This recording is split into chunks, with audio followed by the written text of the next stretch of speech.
കുറേ അധികം വിദ്യാർത്ഥികളെങ്കിലും പേടിച്ചിരുന്നു ഈ ഓൾ ഇന്ത്യ അലോട്ട്മെൻറ്റ് ഒരു 20,000 റാങ്കിലൊക്കെ തീർന്നു പോയേക്കാം. ഓൾ ഇന്ത്യ റാങ്കിങ്ങിൽ കഴിഞ്ഞ മുൻ വർഷത്തെ അത്രയും ESA IP കോട്ടയുടെ റാങ്ക് വന്നിട്ടില്ല. നമ്മൾ പ്രതീക്ഷിച്ചത്ര, അതായത് ഒരു 25,000 വരെയുള്ളവരായിരിക്കുമല്ലോ എന്താണെങ്കിലും ഇന്ത്യയിൽ എവിടെയെങ്കിലും ഒരു ഗവൺമെൻറ് MBBS സീറ്റ് പ്രതീക്ഷിക്കുന്നവർ.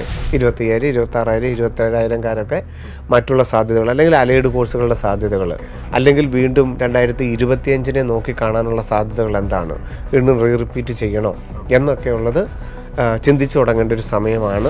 സാധാരണക്കാരുടെ മക്കൾക്കും ഗവൺമെൻറ് മേഖലയിൽ സാധാരണ ഫീസിൽ MBBS പ്രവേശനം സാധ്യമാകും എന്ന് തെളിയിക്കുന്നതാണ് ഈ ഒരു ESA കോട്ട എന്ന് പറയുന്നത്. പേടിയുണ്ട് 2025 കുറിച്ചെന്നുണ്ടെങ്കിൽ ഏതെങ്കിലും ഒരു കോഴ്സിന് ചേർന്ന് നിന്നുകൊണ്ട്, കാരണം തീരെ നന്നായിട്ട് പഠിച്ചവരാണല്ലോ നമ്മൾ.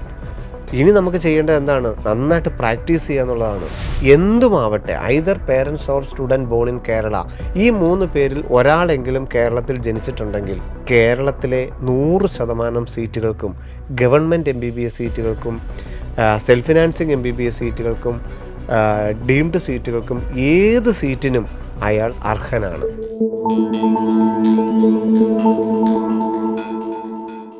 ശിവൻ സാറിനൊപ്പം എന്ന പ്രോഗ്രാമിൻ്റെ 112ാമത് എപ്പിസോഡിലേക്ക് നമ്മൾ പ്രവേശിക്കുകയാണ്.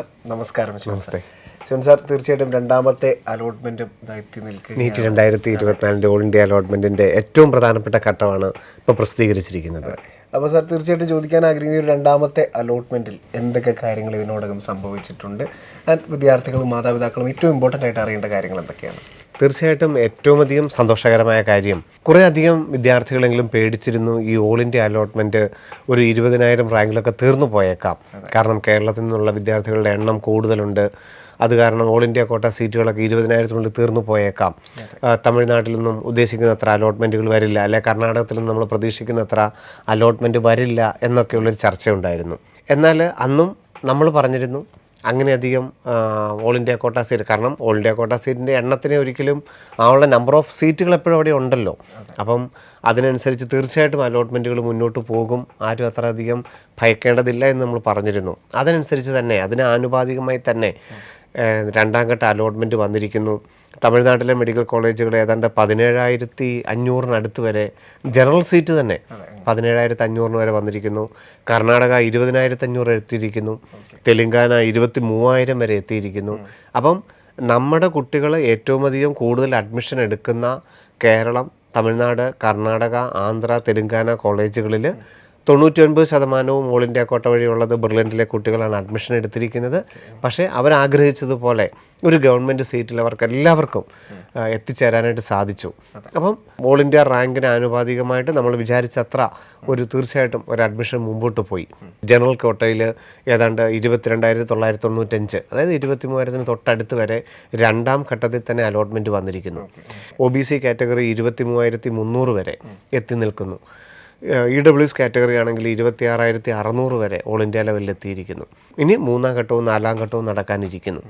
നമ്മൾ പ്രതീക്ഷിച്ച അത്ര മുന്നോട്ട് പോകാത്തതും, കൂടുതൽ ആൾക്കാർ ഇത്തവണ ഏറ്റവും അധികം അഡ്മിഷൻ എടുത്ത 2 വിഭാഗങ്ങൾ, ഒന്ന് എയിംസ്. ഇന്ത്യയിൽ മെഡിക്കൽ പ്രൊഫഷണൽ കോഴ്സുകൾ ആഗ്രഹിക്കുന്ന ഒരു വിദ്യാർത്ഥി അല്ലെങ്കിൽ ഒരു രക്ഷിതാവ് ഇന്ന് എന്താണ് ഫോക്കസ് ചെയ്തിരിക്കുന്നത് എന്നുള്ളത് കൃത്യമായിട്ട് മനസ്സിലാക്കാൻ സാധിക്കും നീറ്റ് 2024 വഴിയുള്ള ഓൾ ഇന്ത്യ അലോട്ട്മെൻറ്റിനെ നോക്കിയാൽ. 20 എയിംസ് മെഡിക്കൽ കോളേജുകളിലായിട്ട് 2,200 സീറ്റുകൾ. ഈ ഓൾ ഇന്ത്യ റാങ്കിങ്ങിൽ ആദ്യത്തെ റാങ്കുകളിലെ 90% എടുത്തിരിക്കുന്നത് എയിംസിലാണ് എടുത്തിരിക്കുന്നത്. എത്രയോ സ്റ്റേറ്റ് കോട്ടകളിലുള്ള സ്റ്റോപ്പ് കോളേജുകളുണ്ട്. കേരളം പോലെ തന്നെ തമിഴ്നാട്ടിലെ കുട്ടികൾക്ക് പഠിക്കാനുള്ള ടോപ്പ് കോളേജുകൾ, കർണാടകത്തിലെ ടോപ്പ്, രാജസ്ഥാനിലെ ടോപ്പ് സ്റ്റേറ്റ് കോട്ടകളുണ്ട്, വെസ്റ്റ് ബംഗാളിലെ ടോപ്പ്, ഓരോ സ്റ്റേറ്റ് ആണെങ്കിലും അവിടുത്തെ ഏറ്റവും ടോപ്പായിട്ടുള്ള മെഡിക്കൽ കോളേജുകളുണ്ട്. ഓൾ ഇന്ത്യ ലെവലിൽ തന്നെ ധാരാളം സെൻട്രൽ യൂണിവേഴ്സിറ്റിയിലുള്ള ധാരാളം കോളേജുകളുണ്ട്. അതൊക്കെ മാറിയിട്ട് ഓൾ ഇന്ത്യ റാങ്കിങ്ങിൽ ഏറ്റവും ടോപ്പിലുള്ള 90% വിദ്യാർത്ഥികൾ, അത് ജനറൽ ആയിക്കോട്ടെ, OBC ആയിക്കോട്ടെ, EWS ആയിക്കോട്ടെ, SC ആയിക്കോട്ടെ, ST ആയിക്കോട്ടെ, ടോപ്പ് റാങ്കിങ്ങിൽ 90% ഏകകണ്ഠമായിട്ട് തിരഞ്ഞെടുത്ത എയിംസ് ഇൻസ്റ്റിറ്റ്യൂഷൻസിനെ നമുക്ക് നോക്കിക്കാണാനായിട്ട് സാധിക്കും. ഈ 2,200 സീറ്റിൽ ഓപ്പൺ കാറ്റഗറിയിൽ വരുമ്പോൾ ഏതാണ്ട് 3,700 സീറ്റ് കൊണ്ട് മെയിൻ എയിംസിൻ്റെ എല്ലാ ഓപ്പൺ കാറ്റഗറിയും തീർന്നു കഴിഞ്ഞിരിക്കുന്നു. അത് ഫസ്റ്റിൽ നിന്നും സെക്കൻഡിലോട്ട് വലിയ മാറ്റവും വന്നില്ല. എന്ന് പറഞ്ഞാൽ ഫസ്റ്റിൽ ചേർന്ന കുട്ടികൾ ഏത് എയിംസ് ആണെങ്കിൽ പോലും അവർ സാറ്റിസ്ഫൈഡ് ആയി. അവരൊന്നൊരു മാറ്റം പോലും ആഗ്രഹിച്ചില്ല എന്നുള്ളത് നമ്മൾ നോക്കിക്കാണണം. അപ്പം അതാണ് നമ്മുടെ കുട്ടികൾ കണ്ടുപഠിക്കേണ്ടത്. ഒരുപക്ഷെ കേരളത്തിലുള്ള കുട്ടികൾ കണ്ടുപഠിക്കേണ്ട ഒരു വലിയൊരു മാറ്റം. കാരണം ഓൾ ഓവർ ഇന്ത്യയിൽ അവരത് ചിന്തിച്ച് തുടങ്ങുന്നത് നമ്മളെപ്പോഴും ഏറ്റവും അവസാനമാണ് നമ്മൾ ആ ഘട്ടത്തിലോട്ട് എത്താറുള്ളത്. അത് നമുക്ക് ഈ വർഷവും ഓൾ ഇന്ത്യ ലെവലിൽ നിന്ന് അത് നോക്കിക്കാണാനായിട്ട് സാധിക്കും. അത് എയിംസിൻ്റെ കാര്യത്തിൽ.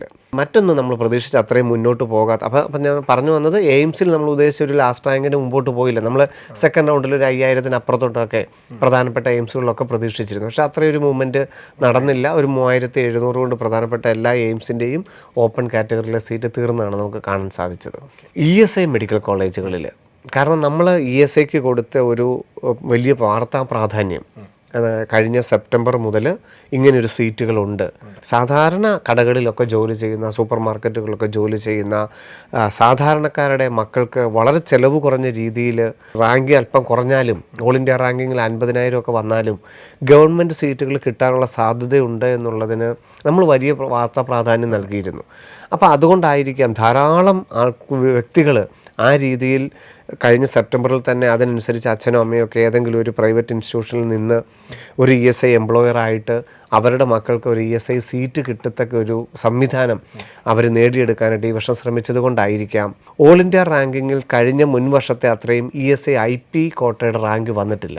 നമുക്ക് തന്നെ നോക്കിക്കഴിഞ്ഞാൽ കാണും, ഏതാണ്ട് 50,000 ഓൾ ഇന്ത്യ റാങ്കിന് 2021-ലും 22-ലും ഒക്കെ തീർന്നിരുന്നു. 23-ലോട്ട് എത്തിയപ്പോഴേക്കും 65,000-ലോട്ടും OBC 72,000-ലോടും EWS 84,000-ലോടും ഓൾ ഇന്ത്യ കോട്ട പോയിരുന്നു ESI IP വാർഡ് വഴി. പക്ഷേ 2024-ലെത്തുമ്പോൾ ഈ പഴയ പോലെ തന്നെ 2020-ൻ്റെ കാലഘട്ടത്തിൽ ഇത്രയധികമൊന്നും സീറ്റുകളില്ലായിരുന്നു. ആ കാലഘട്ടത്തിൽ ആ ഒരു കാലഘട്ടത്തിൽ തിരിച്ച് ഓൾ ഇന്ത്യ റാങ്ക് 50,000-ലോട്ട് തന്നെ ESI IP കോട്ടയുടെ ലാസ്റ്റ് റാങ്ക് പോയതും ഈ വർഷത്തെ ഒരു ശ്രദ്ധേയമായൊരു നീക്കം തന്നെയാണ്.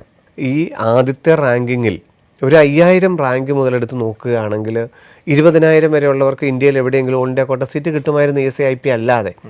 പക്ഷേ അവർ ഒന്നുകിൽ ഫീസ് സ്ട്രക്ചർ കൊണ്ടായിരിക്കാം, 24,000 രൂപ മാത്രമേ ഫീസ് സ്ട്രക്ചർ ഉള്ളൂ. നമ്മളിപ്പോൾ എന്തിനാണിത് പറയുന്നതെന്ന് ചോദിച്ചാൽ ഒരുപക്ഷെ 2025-കാർക്ക് അത് ഉപകാരപ്പെടാൻ കൂടി വേണ്ടിയാണ്. ഇതിൻ്റെ ഫീസ് സ്ട്രക്ചർ 24,000 രൂപ മാത്രമേ ഫീസ് സ്ട്രക്ചർ ഉള്ളൂ. എല്ലാം ഏറ്റവും നല്ല ഫെസിലിറ്റി ഉള്ള കോളേജുകൾ, ഇൻഫ്രാസ്ട്രക്ചർ ഏറ്റവും നല്ല രീതിയിലുള്ള ഹോസ്റ്റൽ, നല്ല ഹോസ്റ്റൽ സംവിധാനങ്ങൾ, അക്കാഡമിക് നിലവാരങ്ങൾ നല്ല കോളേജുകൾ, ഏറ്റവും അധികം ഫാസ്റ്റായിട്ട് ഡെവലപ്മെൻറ്റുകൾ നടക്കുന്ന കോളേജുകൾ. അതോടൊപ്പം തന്നെ 4.5 വർഷത്തെ MBBS പഠനവും ഒരു ഹൗസ് റെൻസിയും കഴിഞ്ഞു കഴിഞ്ഞാൽ 1 വർഷം നല്ല ഉയർന്ന സാലറിയിൽ ജോലി ചെയ്യാനുള്ള, ബോണ്ട് ചെയ്യാനുള്ള സൗകര്യം. ഇതൊക്കെ ആയിരിക്കാം ഓൾ ഇന്ത്യ റാങ്കിങ് 5000 മുതലുള്ള കുട്ടികൾ ഈ വർഷം ESI IP സീറ്റുകൾ എടുത്തിട്ടുണ്ട്. അതുകൊണ്ട് തന്നെ നമ്മൾ പ്രതീക്ഷിച്ചത്ര OBCയുടെ ലാസ്റ്റ് റാങ്ക് വന്നിട്ടില്ല. 50,000-ൻ്റെ റേഞ്ചിലല്ല, 55,000-ൻ്റെ റേഞ്ചിൽ തന്നെ ജനറൽ വിഭാഗവും OBC വിഭാഗവും EWS വിഭാഗവും ഒക്കെ MBBS സീറ്റുകൾ തീർന്നത് നമുക്ക് കാണാനായിട്ട് സാധിക്കും. പക്ഷേ നമുക്ക് ഏറ്റവും സന്തോഷകരമായ കാര്യം, നമ്മൾ ആദ്യം പറഞ്ഞതുപോലെ നമ്മുടെ കുട്ടികൾക്ക് നമ്മൾ പ്രതീക്ഷിച്ചത്ര, അതായത് ഒരു 25,000 വരെയുള്ളവരായിരിക്കുമല്ലോ എന്താണെങ്കിലും ഇന്ത്യയിൽ എവിടെയെങ്കിലും ഒരു ഗവൺമെൻറ് MBBS സീറ്റ് പ്രതീക്ഷിക്കുന്നവർ ഓപ്പൺ കാറ്റഗറിയിലാണെങ്കിൽ അതിൽ 99% ഇതാ ഗവൺമെൻറ് സീറ്റിൽ എത്തിക്കഴിഞ്ഞിരിക്കുന്നു. 23,000 വരെയുള്ളവരെത്തി. നമ്മൾ ആ പറഞ്ഞ ടാർഗറ്റിലോട്ട് ഇനി ഒരു 2,000 കുട്ടികളും കൂടിയാണ്. ഇനി ഇതാ 2 അലോട്ട്മെൻറ്റുകൾ മുമ്പിലുണ്ട്. നമുക്ക് ഏറ്റവും വ്യക്തമായിട്ട് ആ 3-ാം ഘട്ടം 4-ാം ഘട്ടത്തിലേക്ക് നോക്കി കാണാനായിട്ട് സാധിക്കും. സാർ, അതുപോലെ തന്നെ ഇനിയുള്ള കുട്ടികൾ ഏറ്റവും കൂടുതൽ ശ്രദ്ധിക്കുന്നത് 3-ഉം 4-ഉം ഘട്ടങ്ങളെയാണ്. തീർച്ചയായിട്ടും. കാരണം ഓൾ ഇന്ത്യ കോട്ടയുടെ MBBS 3-ാം ഘട്ടം 4-ാം ഘട്ടത്തിലാണ് ഈ ഒരു ബ്രിമ്മിലുള്ള കുട്ടികൾ, 20,000 മുതൽ 25,000 വരെയുള്ള കുട്ടികൾ. കാരണം അവർക്ക് വേറെ ഒരു സ്റ്റേറ്റിലും ഗവൺമെൻറ് സീറ്റുകൾ കിട്ടാനില്ല. ആകെ ഗവൺമെൻറ് സീറ്റ് കിട്ടാനുള്ള സാഹചര്യം ഓൾ ഇന്ത്യ കോട്ട വഴിയാണ്. അപ്പോൾ ഇനി എത്ര വരെയുള്ള വിദ്യാർത്ഥികൾക്ക്, അല്ലെങ്കിൽ എത്ര പേർക്ക് അതിലേക്ക് അതിൻ്റെ ഒരു സാധ്യതകളെക്കുറിച്ചൊക്കെ മനസ്സിലാക്കാൻ സാധിക്കും? വേക്കൻസികൾ ധാരാളം വരും. കാരണം ഇപ്പം എല്ലാ സ്റ്റേറ്റിൻ്റെയും 2-ാം ഘട്ട അലോട്ട്മെൻറ്റിൻ്റെ പ്രൊഫഷണലായിട്ടൊക്കെ പബ്ലിഷ് ചെയ്ത് നിൽക്കുന്ന സമയമാണ്. അപ്പോൾ ഒരു നല്ല ശതമാനം വിദ്യാർത്ഥികൾ തന്നെ സ്റ്റേറ്റ് കോട്ടയിലും അഡ്മിഷൻ നോക്കുന്നുണ്ട്, ഓൾ ഇന്ത്യ കോട്ടയിലും നോക്കുന്നുണ്ട്. അതുകൊണ്ട് ഇപ്പം ഓൾ ഇന്ത്യ കോട്ടയുടെ 3rd റൗണ്ട് ഒക്ടോബർ 5-ാം തീയതി സീറ്റ് മെട്രിക്സ് വരുമ്പോൾ ഏതാണ്ട് 2,500-ഓളം സീറ്റുകൾ അവിടെ ഒഴിവ് കാണിക്കും. ഓപ്പൺ വിഭാഗത്തിൽ ഒരു 1,000-ഓളം സീറ്റുകൾ, OBC വിഭാഗത്തിൽ, EWS വിഭാഗത്തിലൊക്കെ കൂടെ ഏതാണ്ട് 2,500-ലധികം സീറ്റുകൾ വേക്കൻസി കാണിക്കും. പക്ഷേ ലാസ്റ്റ് റാങ്ക് ഒരു പക്ഷേ അത്രയധികം മുന്നോട്ട് പോകുമെന്ന് വിചാരിക്കുന്നില്ല. കാരണം ഇതിനിടയിൽ ഈ 10,000, 15,000, 20,000 ഒക്കെ അടുത്ത കുട്ടികൾ ഓപ്ഷൻസ് എല്ലാം വെച്ച് കാണില്ലല്ലോ. അവർ കേരളം മാത്രം വെച്ചവരുണ്ടായിരിക്കും, തമിഴ്നാട് മാത്രം വെച്ചവരുണ്ടായിരിക്കും, കർണാടക, ആന്ധ്ര അങ്ങനെയൊക്കെ വെച്ചുകൊണ്ടുണ്ടാവും. അതുകൊണ്ട് വേക്കൻസി സീറ്റുകൾ ഏതാണ്ട് 2,500 വന്നു കഴിഞ്ഞാൽ പോലും ഇപ്പോൾ 17,200 തീർന്നിരിക്കുന്ന തമിഴ്നാട് സീറ്റുകൾ ഏതാണ്ട് 20,000 അടുത്തോട്ട് വരും. അവിടെ ഒരു നല്ല വേരിയേഷൻ വരും. 19,000-നും 20,000-നും ഇടയ്ക്ക് തമിഴ്നാട്ടിലെ ഓൾ ഇന്ത്യ കോട്ട സീറ്റ് MBBS വരും. കർണാടക ഇപ്പം നിൽക്കുന്ന 20,000 എന്നുള്ളത് ഓപ്പൺ കോട്ടയിലുള്ളത് ഒരു 22,000-ലോട്ട് വരും. ആന്ധ്ര, തെലുങ്കാനയൊക്കെ 23,500, 24,000 ആ ഒരു റേഞ്ചിലോട്ട് വരും. അപ്പം ഓപ്പൺ വിഭാഗത്തിൽ ഇനി പ്രതീക്ഷിക്കുന്നത് ഇപ്പം നിൽക്കുന്ന 23,000 എന്നുള്ളത് ഒരു 24,200, അവിടെ ഒരു ലാസ്റ്റ് റാങ്കിൻ്റെ അവിടെ ഒരു 1,000-1,200 റാങ്കിൻ്റെ ഒരു വേരിയേഷനേ ഉണ്ടാവുകയുള്ളൂ. 24,200 24,500 അടുത്ത് എവിടെയെങ്കിലുമൊക്കെ ആയിരിക്കും ഓപ്പൺ കോട്ടയിലുള്ളവർക്ക് കിട്ടുന്നത്. OBC വിഭാഗവും ഏതാണ്ട് അവിടെ തന്നെ ഒരു 24,500 അവിടെയൊക്കെ ആയിരിക്കും ലാസ്റ്റ് റാങ്ക് വരാനുള്ള സാധ്യത. എവിടെയെങ്കിലും ആസാമോ, ത്രിപുരയോ, മിസോറമോ, നാഗാലാൻഡോ എവിടെയെങ്കിലും ലാസ്റ്റ് റാങ്ക് വരുന്നത് ഏതാണ്ട് 24,500 അവിടെ വരാനാണ് സാധ്യത. EWS ഇപ്പം തന്നെ 26,600 വന്നിട്ടുണ്ട്. അത് 26,700 റേഞ്ചിൽ തന്നെ ആയിരിക്കും EWS കാറ്റഗറി വരാനുള്ള സാധ്യതയും. SC/ST വിഭാഗം ഇപ്പം തന്നെ ഏതാണ്ട് 1.5 ലക്ഷം 2 ലക്ഷത്തിനൊക്കെ അടുത്തുണ്ട്. അതൊക്കെ ചെറിയൊരു മാറ്റം തന്നെ വരികയുമുള്ളൂ. അപ്പോൾ 4ാം ഘട്ടത്തിലോട്ട് വരുമ്പോഴേക്കും ഏതാണ്ട് 700-നും 1000-നും ഇടയിലുള്ള സീറ്റുകളായിരിക്കും ഉണ്ടാവുക. പക്ഷെ അവിടെയും ഓർക്കുക, അവിടെയൊക്കെ പിന്നെ വരുന്ന മാറ്റങ്ങൾ, ലാസ്റ്റ് റാങ്കിൽ വരുന്ന മാറ്റങ്ങൾ വളരെ കുറവ് തന്നെയായിരിക്കും. കാരണം കുറേ അധികം കുട്ടികൾ ചില സ്റ്റേറ്റുകൾ മാത്രമായിട്ട് ഓപ്ഷൻ വെച്ചിരിക്കുന്നതുകൊണ്ട് വരുന്നതാണത്. അവിടെ നമ്മൾ ഇപ്പം ഈ ഓപ്പൺ കോട്ടയിൽ ഈ 23,000 തീർന്നിരിക്കുന്നത് 24,500-നും 25,000 കൊണ്ടൊക്കെ തന്നെ 2024 ഓൾ ഇന്ത്യ കോട്ട സീറ്റ് തീരാനാണ് സാധ്യത. ഓപ്പൺ വിഭാഗം. OBC വിഭാഗവും ഏതാണ്ട് 25,000-ന് തൊട്ടടുത്തൊക്കെ തന്നെ 25,000 അതിനടുത്ത്. കാരണം ഇനി സീറ്റുകളുടെ എണ്ണം കൂടിയില്ലെങ്കിൽ, പുതിയതായിട്ട് ഗവൺമെൻറ് സീറ്റുകൾ കൂടിയില്ലെങ്കിൽ ഏതാണ്ട് 25,000-ൻ്റെ അടുത്തൊക്കെ തന്നെ ആയിരിക്കും സീറ്റുകൾ തീരാനുള്ള സാധ്യത. അപ്പം അതിനനുസരിച്ച് ഈ വിഭാഗങ്ങൾ ഓപ്പൺ കാറ്റഗറി, OBC കാറ്റഗറി ഒക്കെ മറ്റുള്ള സാധ്യതകളുണ്ടെങ്കിൽ, മറ്റുള്ള സ്റ്റേറ്റുകളിൽ സെൽഫ് ഫിനാൻസിങ് സീറ്റുകളോ കേരളത്തിൽ സെൽഫ് ഫിനാൻസിങ് സീറ്റുകളോ ഒക്കെ ഉണ്ടെങ്കിൽ അത് കിട്ടാനുള്ള സാഹചര്യം ഉണ്ടെങ്കിൽ അതും കൂടെ ഓപ്റ്റ് ചെയ്യുന്നത് നല്ലതാണ്. അതിനപ്പുറത്തുള്ളവർ 25,000, 26,000, 27,000-കാരൊക്കെ മറ്റുള്ള സാധ്യതകൾ, അല്ലെങ്കിൽ അലൈഡ് കോഴ്സുകളുടെ സാധ്യതകൾ, അല്ലെങ്കിൽ വീണ്ടും 2025-നെ നോക്കി കാണാനുള്ള സാധ്യതകൾ എന്താണ്, വീണ്ടും റിപ്പീറ്റ് ചെയ്യണോ എന്നൊക്കെയുള്ളത് ചിന്തിച്ചു തുടങ്ങേണ്ട ഒരു സമയമാണ് ഇനി വരുന്ന ഒക്ടോബർ മാസങ്ങൾ എന്ന് പറയുന്നത്.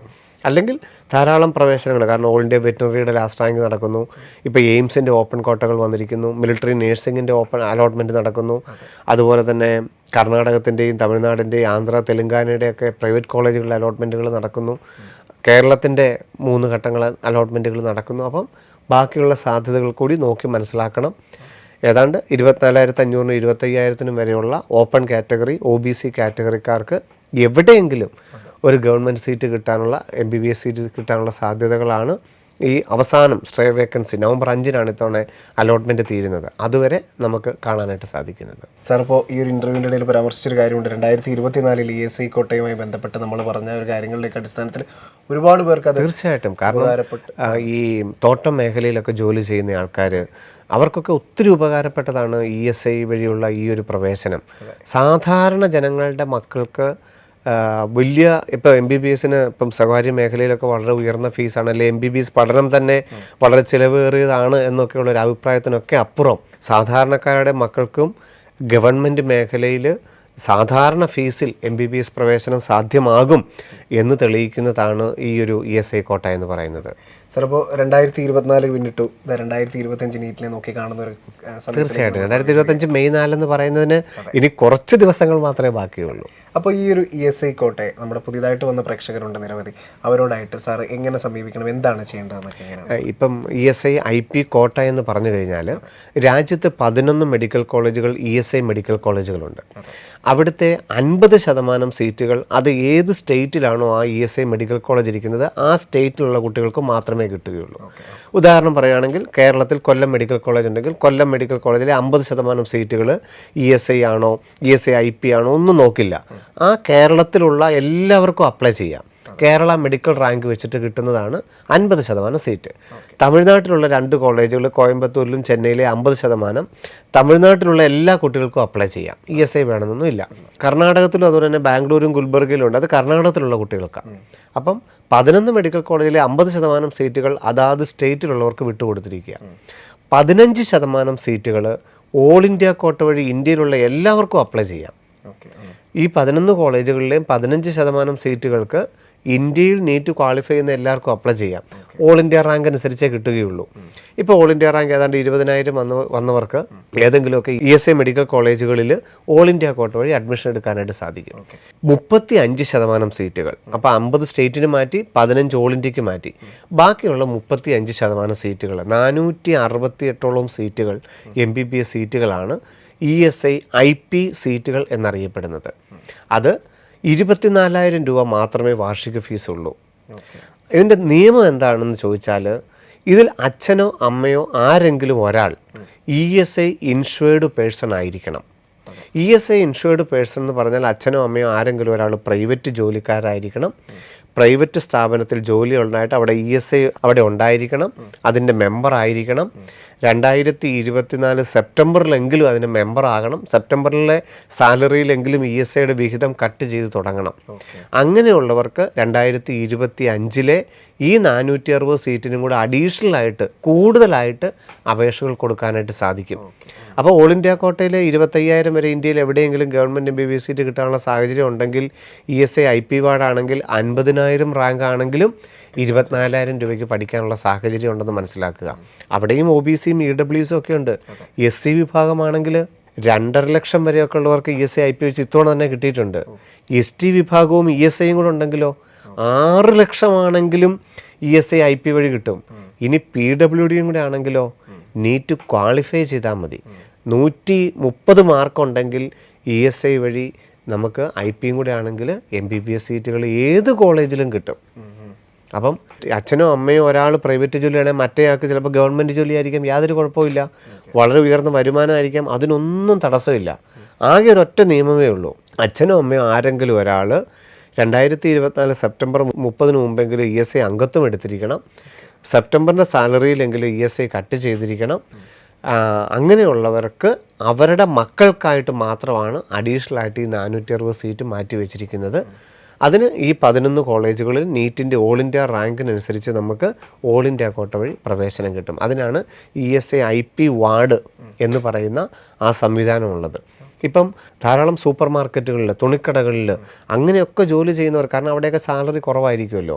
കാരണം ESI അംഗത്വം കിട്ടണമെങ്കിൽ 21,000 രൂപയിൽ സാലറി ആകാൻ പാടില്ല ഇപ്പോഴത്തെ. അത് മാറ്റുന്നുണ്ടെന്നൊക്കെ നിയമങ്ങൾ വരുന്നുണ്ട്. പക്ഷേ ഇപ്പോഴും 2024 സെപ്റ്റംബറിലും ആ നിയമത്തിന് മാറ്റം വന്നിട്ടില്ല. 21,000 രൂപ സാലറി കുറവുള്ളവർക്ക് മാത്രമേ ESI മെമ്പർഷിപ്പ് കിട്ടുകയുള്ളൂ. അതുകൊണ്ട് ഇപ്പം ബെർലിനിൽ കാര്യം ESI ഉണ്ട്, പക്ഷേ ബെർലിനിലുള്ള കുറച്ച് സ്റ്റാഫിനെ അത് പ്രയോജനപ്പെടുകയുള്ളൂ. കാരണം സാലറി കൂടുതലായതുകൊണ്ട് ഇവിടെ കുറച്ച് സ്റ്റാഫിന് മാത്രമേ, കുറച്ച് സെക്ഷനിൽ മാത്രമല്ലേ നമുക്ക് സാലറി കുറവുള്ളൂ. അപ്പോൾ 21,000 താഴെ സാലറി ഉള്ളതും പ്രൈവറ്റ് മേഖലയിൽ ESI ഉള്ള കമ്പനികളിൽ, തുണിക്കടകളിൽ, സൂപ്പർ മാർക്കറ്റുകളിൽ അങ്ങനെയൊക്കെ നമ്മൾ അതിന് ആരെങ്കിലും ഒരാൾ, ഇപ്പോൾ CBSE സ്കൂളുകളിൽ, ISC സ്കൂളുകൾക്ക് ടീച്ചർമാരായിട്ട് ജോലിക്ക് കയറുമ്പോൾ അവർക്കൊക്കെ ഈ സംവരണം കിട്ടും, ESI IP വാർഡായിട്ട് കൊടുക്കാൻ പറ്റും. അപ്പം ഇനി അവർക്ക് നല്ല റാങ്ക് ഉണ്ട്, നല്ല മാർക്കുണ്ടെങ്കിൽ ഇതൊന്നും അല്ലാതെ ഗവൺമെൻറ് സീറ്റ് എടുക്കാം. അഡീഷണൽ ആയിട്ടുള്ളൊരു സാധ്യത എന്ന് മാത്രമേ നമ്മൾ ESIയെ കാണേണ്ടതായിട്ടുള്ളൂ. സർ, ഒരു പരിധിവരെ വിദ്യാർത്ഥികൾ MBBS സീറ്റ് എന്ന ലക്ഷ്യവുമായിട്ടാണ് നീറ്റിനെ സമീപിച്ചത്. തീർച്ചയായിട്ടും ഒരു മെഡിക്കൽ ആസ്പിരൻ്റ് എന്ന് പറയുമ്പോൾ അവരുടെ മനസ്സിൽ 90% അല്ല 99% MBBS തന്നെ എടുത്ത് നല്ലൊരു ഗ്രാജുവേഷൻ എടുക്കുക, അതിനുശേഷം വിവിധ മേഖലകളിലോട്ട് പോവുക എന്നുള്ളത് തന്നെയാണ്. കാരണം ഇന്നുള്ള അണ്ടർ ഗ്രാജുവേഷൻ കോഴ്സുകളിൽ ഏറ്റവും ആദ്യ സ്ഥാനങ്ങളിൽ തന്നെ MBBSനുണ്ട്. അതിനാണ് അത്ര അട്രാക്ഷൻ. അത് കഴിഞ്ഞിട്ട് പല മേഖലകളിലോട്ട് പോകാം. അതുകൊണ്ടാണ് ഏറ്റവും ബേസ് ആയിട്ട് നിൽക്കാൻ, ഇപ്പം 40-ാമത്തെ വയസ്സിലാണെങ്കിലും 50-ാമത്തെ വയസ്സിലാണെങ്കിലും 55-ാമത്തെ വയസ്സിലാണെങ്കിലും ഏത് മേഖലയിലോട്ട് പോകുമ്പോഴും അദ്ദേഹം ഒരു ഡോക്ടറാണ് എന്നുള്ള ഏറ്റവും നല്ലൊരു പ്ലാറ്റ്ഫോമിലാണ് നിൽക്കുന്നത്. അതുകൊണ്ടാണ് അത്രയധികം അട്രാക്ഷൻ. ഈ 24 ലക്ഷത്തോളം കുട്ടികൾ ഈ ഒരു ഒറ്റ ലക്ഷ്യത്തിനായിട്ട് ശ്രമിക്കുന്ന ഒരു കാഴ്ച നമുക്ക് എല്ലാ വർഷവും കാണാൻ സാധിക്കുന്നത്. ഇപ്പോൾ നീറ്റ് 2024 സമീപിച്ച നിരവധി വിദ്യാർത്ഥികളുണ്ട്, ലക്ഷക്കണക്കിന് വിദ്യാർത്ഥികളുണ്ട്. അവരിൽ കുറേ അധികം ആളുകൾ മെഡിക്കൽ അലൈഡ് കോഴ്സുകളും അതിനുകൂടെ വേണ്ടിയിട്ട് നീറ്റിനെ സമീപിച്ചതായിട്ട്. തീർച്ചയായിട്ടും ഒരു മെഡിക്കൽ പ്രൊഫഷണൽ കോഴ്സ് എന്ന് പറയുമ്പോൾ ധാരാളം സാധ്യതകൾ ഇന്ന് നമുക്ക് ചൂണ്ടിക്കാണിക്കാനായിട്ട് നമ്മൾ ആദ്യം തൊട്ട് തന്നെ ജനുവരി മുതൽ തന്നെ ഇതിനെക്കുറിച്ച് പറയുമ്പോൾ ധാരാളം സാധ്യതകൾ നമ്മൾ പറഞ്ഞു കൊടുത്തിട്ടുണ്ട്. അതിൻ്റെ എല്ലാം തന്നെ അലോട്ട്മെൻറ്റുകളും നടന്നുകൊണ്ടിരിക്കുന്നു. ഈ ഒരു മറ്റ് മെഡിക്കൽ അലൈഡ് കോഴ്സുകളെ കുറിച്ച് BDSനെ കുറിച്ചൊക്കെ ഒന്ന് പറയുമോ സാർ? BDSന് MBBS കഴിഞ്ഞ് കഴിഞ്ഞാൽ ഏറ്റവും അധികം ഗവൺമെൻറ് മേഖലയിൽ ഏറ്റവും കൂടുതൽ ആൾക്കാർ പിന്നീട് കുട്ടികൾ പ്രവേശനം തേടുന്നത് BDSന് തന്നെയാണ്. ഇത്തവണ ഏതാണ്ട് 50,000 ഓൾ ഇന്ത്യ റാങ്ക് അല്ലെ 55,000 ഓൾ ഇന്ത്യ റാങ്ക് ആണെങ്കിലും ഇന്ത്യയിൽ എവിടെയെങ്കിലും ഒരു ഗവൺമെൻറ് BDS സീറ്റ് കിട്ടിയിട്ടുണ്ട്. കേരള മെഡിക്കൽ റാങ്ക് വെച്ചിട്ട് കേരളത്തിൽ ഒരു 5,000 ആണെങ്കിലും ഗവൺമെൻറ് BDS സീറ്റിനുള്ള സാധ്യതകൾ നിലനിൽക്കുന്നു. അപ്പം ആ പ്രവേശനവും നടന്നുകൊണ്ടിരിക്കുന്നു. സ്വകാര്യ മേഖലയിലാണെങ്കിൽ ഡീംഡ് മേഖലയിൽ, അതായത് ഒരു 3 ലക്ഷത്തിനും 5 ലക്ഷത്തിനും ഇടയ്ക്ക് വാർഷിക ഫീസ് കൊടുത്തുകൊണ്ട് നീറ്റ് ക്വാളിഫൈ ചെയ്ത ഏതൊരു വിദ്യാർത്ഥിക്കും ഡീംഡ് മേഖലയിൽ BDSന് ചേരാം. സ്വകാര്യ മേഖലയിൽ കേരളത്തിലുമുണ്ട്. കേരളത്തിൽ ഏതാണ്ട് 20ഓളം ദന്തൽ കോളേജുകളുണ്ട്. അവിടെ മിനിമം നീറ്റിൻ്റെ സ്കോറായിട്ടുള്ള 164 മാർക്കേ ഉള്ളെങ്കിൽ പോലും, അല്ലെങ്കിൽ 162 മാർക്കേ ഉള്ളെങ്കിൽ പോലും സ്വകാര്യ മേഖലയിൽ BDSന് പ്രവേശനം കിട്ടുന്ന അത്ര സീറ്റുകൾ ഇന്ന് കേരളത്തിലുമുണ്ട്. അത് ഏതാണ്ട് 27,000 വരെയും കഴിഞ്ഞ അലോട്ട്മെൻറ്റിൽ തന്നെ പ്രവേശനം കിട്ടുകയും ചെയ്തിട്ടുണ്ട്. അതിനിയും അടുത്ത ഘട്ടങ്ങളിൽ ഈ പറഞ്ഞ പോലെ നീറ്റ് ക്വാളിഫൈ ചെയ്തിട്ടുള്ളവർക്കെല്ലാം തന്നെ BDSന് ആഗ്രഹിച്ചിട്ടുണ്ടെങ്കിൽ സീറ്റ് കിട്ടും. ഗവൺമെൻറ് മേഖലയിൽ ഏതാണ്ട് ഓൾ ഇന്ത്യ റാങ്ക് 50,000 55,000 വരെയാണ് BDSന് പ്രവേശനം കിട്ടിയത്. പിന്നെ അഗ്രികൾച്ചർ മേഖല, കേരളത്തിലെ 4 അഗ്രികൾച്ചർ കോളേജിലെ കേരള മെഡിക്കൽ റാങ്ക് ലിസ്റ്റ് വെച്ചുള്ള പ്രവേശനം, അതിൻ്റെ ആദ്യഘട്ടം കഴിഞ്ഞു. വെറ്റിനറിയുടെ കേരളത്തിൻ്റെ ആദ്യഘട്ട അലോട്ട്മെൻറ്റ് കഴിഞ്ഞു. അവർക്കൊക്കെ കേരളത്തിൽ വെറ്റിനറി വന്നപ്പോൾ ഏതാണ്ട് 4,500 വരെയുള്ളവർക്കാണ് പ്രവേശനം കിട്ടിയത്. അഗ്രികൾച്ചർ വന്നപ്പോഴത്തേക്ക് 7,000 വരെ പ്രവേശനം കിട്ടി കേരള മെഡിക്കൽ റാങ്ക് വെച്ചിട്ട്. ആയുർവേദം, ഹോമിയോ, അങ്ങനെ 11 കോഴ്സുകൾക്കും ഒരു 15,000 റാങ്ക് ആണെങ്കിലും ഗവൺമെൻറ് മേഖലയിൽ മെഡിക്കലിൻ്റെ ഏതെങ്കിലും ഒരു സീറ്റിന് പ്രവേശനം കിട്ടിയിട്ടുണ്ട്. അതായത് ഏതാണ്ട് ഒരു 500 മാർക്കിനടുത്താണെങ്കിൽ പോലും ഗവൺമെൻറ് മേഖലയിൽ തന്നെ ഏതെങ്കിലും ഒരു കോഴ്സിന്, ഫിഷറീസ്, ഫോറസ്ട്രി, ഹോമിയോ, ആയുർവേദം അങ്ങനെയുള്ളൊരു കോഴ്സിന് പ്രവേശനം ലഭിച്ചിട്ടുണ്ട്. അഖിലേന്ത്യാ അടിസ്ഥാനത്തിൽ ഓൾ ഇന്ത്യ വെറ്റിനറി ഇപ്പോൾ ഒരു 70,000 വരെ ഇന്ത്യയിൽ എവിടെയെങ്കിലും വെറ്റിനറി സീറ്റുകൾ കിട്ടിയിട്ടുണ്ട്. ആയുഷിൻ്റെ അലോട്ട്മെൻറ്റ് വഴി ആയുർവേദത്തിനും ഹോമിയോയ്ക്കും അതുവഴിയും പ്രവേശനം ലഭിച്ചിട്ടുണ്ട്. BSc നേഴ്സിങ്ങിന് ഓൾ ഇന്ത്യ കോട്ട വഴിയുള്ള BSc നേഴ്സിംഗ് പ്രവേശനമുണ്ട് നീറ്റ് വെച്ചിട്ടുള്ളത്. അതുപോലെ തന്നെ മിലിറ്ററി നേഴ്സിങ്ങിൻ്റെ പ്രവേശനം, അതൊക്കെ ഇതിൻ്റെ ക്രമത്തിൽ നടന്നുകൊണ്ടിരിക്കുന്നു. ഇപ്പോൾ ജിമ്മറിൻ്റെ BSc നേഴ്സിംഗ് വിളിക്കാനായിട്ട് പോകുന്നു. എയിംസിൻ്റെ ഞാൻ പറഞ്ഞു ഇപ്പോൾ ഓപ്പൺ കോട്ട വഴി വളരെയധികം കുട്ടികൾക്ക് ഏറ്റവും ഫീസ് കുറഞ്ഞുകൊണ്ട് ഇന്ത്യയിലെ ഏറ്റവും പ്രീമിയർ ഇൻസ്റ്റിറ്റ്യൂട്ടിൽ പ്രവേശനം ലഭിക്കുന്നതാണ് എയിംസ് BSc നേഴ്സിംഗ്. അതിൻ്റെ ഓപ്പൺ റൗണ്ട് കഴിഞ്ഞ ദിവസം അതിൻ്റെ റിസൾട്ട് വന്നിട്ടുണ്ട്. അപ്പം ഈ വർഷം MBBS ആണെങ്കിലും അല്ലെങ്കിൽ ഒരു മെഡിക്കൽ പ്രൊഫഷണൽ ആഗ്രഹിച്ച ഒരു വ്യക്തിക്ക് ധാരാളം സാധ്യതകളായിരുന്നു ഉണ്ടായിരുന്നത്. അതിലൂടെ തന്നെയാണ് നമുക്ക് നോക്കിക്കഴിഞ്ഞാൽ കാണാം CUET വഴി ഫിസിക്സ്, കെമിസ്ട്രി, ബയോളജി പരീക്ഷ എഴുതിയിട്ട് ICAR വഴി ഓൾ ഇന്ത്യ അഗ്രികൾച്ചർ വഴി അഗ്രികൾച്ചറിന് പ്രവേശനം കിട്ടിയിരിക്കുന്നു. നിരവധി കുട്ടികളാണ് CUET വഴി ഈ വർഷം പ്രവേശനം കിട്ടിയിരിക്കുന്നത്. കാരണം അഗ്രികൾച്ചർ എന്നുള്ള ഈ MBBS BDS എന്നൊക്കെ പറയുന്നതിനൊക്കെ അപ്പുറത്ത് ഏറ്റവും നല്ല രീതിയിലുള്ളൊരു ഗ്രാജുവേറ്റ് ആകണമെങ്കിൽ, ഒരു മെഡിക്കൽ ഗ്രാജുവേറ്റ് ആകണമെങ്കിൽ അതിനുള്ളൊരു ഏതാണ്ട് ഒരു ആവറേജ് ഫീസിൽ, ഒരു ആവറേജ് കുടുംബത്തിന് പറ്റുന്ന ഒരു ഫീസിൽ ഇന്ത്യയിലെ ഏറ്റവും നല്ല പ്രൊഫഷണൽ കോഴ്സുകൾ പ്രവേശനം കിട്ടുന്നതാണ് ICAR വഴിയുള്ള അഗ്രികൾച്ചർ, BSc അഗ്രികൾച്ചർ. അതിന് ധാരാളം കുട്ടികൾക്ക് ഏതാണ്ട് 62ഓളം യൂണിവേഴ്സിറ്റികളുടെ പ്രവേശനമാണ് CUET വഴി ICAR വഴി നടന്നത്. അതിൻ്റെയൊക്കെ 3 ഘട്ടങ്ങൾ കഴിഞ്ഞിരിക്കുന്നു. ഒരുവിധപ്പെട്ട ഈ ആഗ്രഹിച്ച് നല്ല രീതിയിലൊക്കെ റിപ്പീറ്റ് ചെയ്തിട്ടാണെങ്കിലും അല്ലെങ്കിൽ ഫസ്റ്റ് ടൈം തന്നെ നല്ല രീതിയിൽ നമ്മുടെ പരീക്ഷകളൊക്കെ എഴുതി നീറ്റ് എഴുതി CUET എഴുതിയൊക്കെവർക്കൊക്കെ ഏതാണ്ട് നല്ല രീതിയിൽ ഈ മേഖലകളിലൊക്കെ പ്രവേശനം കിട്ടുവാനായിട്ടും ഇന്ത്യയിലെ പ്രൊഫഷണൽ മേഖലകളിൽ, പ്രൊഫഷണൽ കോഴ്സുകളിൽ നല്ല രീതിയിൽ പ്രവേശനം നേടാനായിട്ടും ഈ 2024 നമ്മൾ സാക്ഷ്യം വഹിച്ചിട്ടുണ്ട്. സർ, ഒരു ഗവൺമെൻറ് MBBS സീറ്റ് എന്നൊരു ലക്ഷ്യവുമായിട്ട് നീറ്റ് 2024 സമീപിച്ച് ഒരുപാട് വിദ്യാർത്ഥികളുണ്ട്. പക്ഷേ നിർഭാഗ്യവശാൽ ഒരു 25,000, 26,000 അല്ലെങ്കിൽ 30,000 റാങ്കിനൊക്കെ ഉള്ളിൽ തീർച്ചയായും ഈ വർഷം നമുക്ക് മറ്റൊന്നും കാണാനായിട്ട് സാധിക്കും. കാരണം ആ ഒരു ക്വസ്റ്റ്യൻ, അതായത് നീറ്റിൻ്റെ റിസൾട്ട് 2 പ്രാവശ്യം പ്രഖ്യാപിച്ചു. ഒന്ന് ജൂൺ 14 പ്രഖ്യാപിച്ചു, മറ്റൊന്ന് ജൂൺ 30 പ്രഖ്യാപിച്ചു. ഈ രണ്ടിലും 25,000 റാങ്കിനകത്ത് വരികയും എന്നാൽ ജൂലൈ 24 പ്രഖ്യാപിച്ചപ്പോൾ ആ ഒരു ക്വസ്റ്റ്യൻ ക്യാൻസൽ ചെയ്തതുകൊണ്ട് മാത്രം അവരവരുടേതായ തെറ്റല്ലാതെ അവർ പഠിച്ച പുസ്തകത്തിൽ നിന്ന് എഴുതിയിട്ട് ആൻസർ എഴുതിയിട്ട് പോലും ഒരു സാങ്കേതികത്വത്തിൻ്റെ പേരിൽ 5 മാർക്ക് പോവുകയും ആ 25,000 റാങ്കിൽ നിന്ന് വെളിയിൽ പോവുകയും ചെയ്ത കുറേയധികം കുട്ടികളെ നമുക്ക് കാണാനായിട്ട് സാധിക്കും. അവരെയൊക്കെ നമുക്ക് ഈ ഒരു സമയത്ത് അതെ തീർച്ചയായിട്ടും അതാണ് ഈ വർഷത്തെ നമുക്കൊരു ദുഃഖകരമായ കാര്യം എന്ന് വേണമെങ്കിൽ നമുക്ക് പറയാനായിട്ട് സാധിക്കും.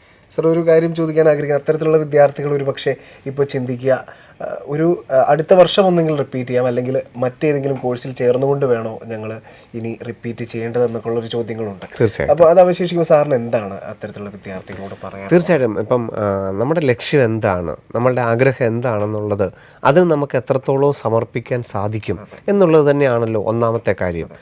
അപ്പം ഒരു MBBS സീറ്റ് ആയിരുന്നു, ഒരു ഗവൺമെൻറ് MBBS സീറ്റ് ആയിരുന്നു താല്പര്യം.